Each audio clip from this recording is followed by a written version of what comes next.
What's up everyone, welcome back to ARTV. My name is John and it's time for another installment of my weekly countdown series, 7 on Sunday. Today we're doing a highly requested episode from you guys, the viewers, 7 songs that sound happy but are actually dark, part 2. Thank you to all of you who have been interested in this because I think it's a great topic and it definitely deserved another installment. If you want to see part 3 in the future, then make sure to subscribe and of course leave a like on this video. My true appreciation goes out to those supporting me on Patreon at the top link in the description down below. There's a lot of cool perks that you can get in return, and to those of you who have purchased merch like the shirt that I'm wearing today. Thoughts on? For all you curious cats in the audience, it's a great way to help support ARTV. To hop back into the topic of this video, I don't think we need a ton of explanation here. It's songs that do have a happy sounding tone to them. Maybe it's the musical cadence or just the way that things are sung, possibly even in a happy or chipper sounding tune, but they're obviously a lot darker, maybe more sinister, or maybe just self-deprecating in some way when it comes to the lyrical content.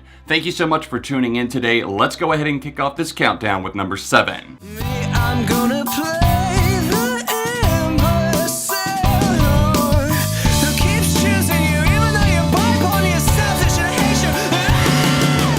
The ultimate self-pity anthem. The BROBECKS are on my radar at number 7 with their song, Better Than Me. Most of you watching this video probably know the BROBECKS as a project of Dallin Weekes, who collaborated with several other musicians. Of course, this was primarily his thing though, and I really wish that I had known more of their music as it was coming out, because as it sits now, this music is about a decade old, but it really holds up surprisingly well. Better Than Me has always been one of my favorite songs, and it does have this blast of pianos. There's also some fast-paced sections where Dallin starts to yell and get into it a little bit more. It's a fascinating tune because musically it is very bright, but also the lyrics. Oh man, self-deprecation 101 right here as Dallin goes on to speak about how everyone is better than me. That's the chorus right there. But leading up to that, he's talking about his friends that have friends in Soho and all of these connections, and everyone went on to do something great with their life, and then somebody maybe makes a condescending remark to him, and he sees these things, and the way that it's all perceived goes into this song. It packs such a delightful punch because it's just like, ha, I relate to this way more than I would ever like to.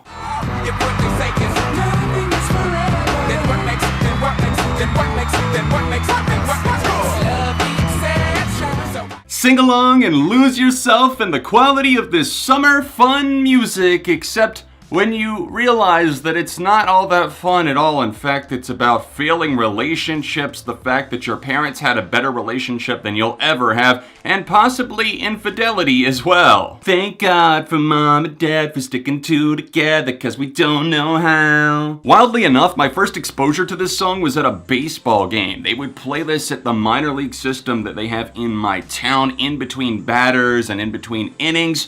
And it was interesting because I would hear that line that I just sung, thank God for mom and dad, and I was like, oh, it's a happy song, mom and dad are here. My mom and dad don't seem to mind it all that much like they do the other songs compared to those. They're okay with this one. And as the years went on and as I became a wise, scholarly adult with a monocle on my face, I started to see the benefits of the darkness of this song, because it's real about relationships, the struggles, the things that you go through, and the fact that not everything is peachy keen. Now, OUTKAST definitely had more intense songs lyrically, and obviously ones that were more hard-hitting from a rap point of view. This one had some rapping on it from Big Boy, but this was primarily Andre 3000. This was his song where he was singing. Even the music video plays it up like, oh, everything is going great and fantastic, except it's not at all. Let's peel back the layers here and see how dark we can get. Found a guy that is clearly the opposite me with a black motorbike. Bad Books is a musical side project of Andy Hull of Manchester Orchestra, and also Kevin Devine, who you might know as a touring member of Brand New. He was for a while at least. These two came together for two albums, Bad Bucks and Bad Bucks 2, which this song, the latter of those albums, is lifted from Forest Whitaker. Now, this track is seemingly rather upbeat. It's something that has the musical mood that's set to a whistling alternative commercial jingle, a red herring for the fact that this song is utterly depressing. Think of the setup of this song as an indie movie starring Zach Galifianakis, who is just going through a breakup and everything is falling apart. He doesn't know how to take care of himself. There's a mess everywhere around the house. Perhaps he's just lounging in slippers and a robe. Everything is starting to go to shit in his life, and he starts to check in on his ex and see, oh, she's done this. She's had a baby with biker, called him Forest Whitaker. Now, obviously, these are lines lifted from the song. If you've never heard this, I highly encourage it. It's something that I stumbled upon by chance on Alt Nation a day back in 2013. This released in 2012,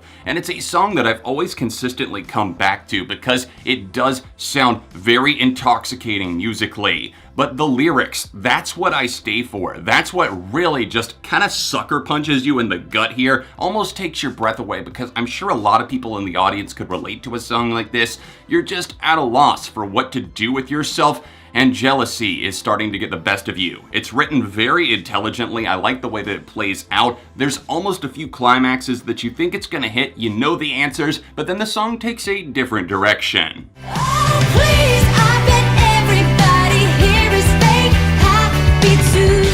I'm sure y'all would be storming the doors of my castle if I didn't put Fake Happy by Paramore on the list, so here it is to appease you at number 4, and also because it fits the criteria perfectly. Obviously. If I smile with my teeth, think they'll believe me. There's a line from Hayley Williams that was delivered that people fell in love with and connected with instantly, found it very relatable, obviously because this song, not that it's all that deep, it presents these topics in a pretty obvious way, but it does sound pretty bright with the way that the keys are kind of chiming in the background, the bass is a little rumbly, a little shifty, calls back to older styles of music. It's fun to listen to, and I think it's easy to connect with in that sense, but the lyrics are much darker, and they take you to a place of depression, of anxiety, and worrying how other people perceive us. There's another line that I always liked on this track. See, I'm gonna draw my lipstick larger than my mouth, and if the lights are low, they'll never see me frown. That's a line that I've come back to time and time again, just because it really takes you to that place in your mind where you're thinking, I really don't know if I want to show my emotions to other people or not, and it puts it into a physical manifestation of that.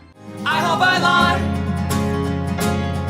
and tell everyone you were a good wife, and I hope you die. I hope we both die.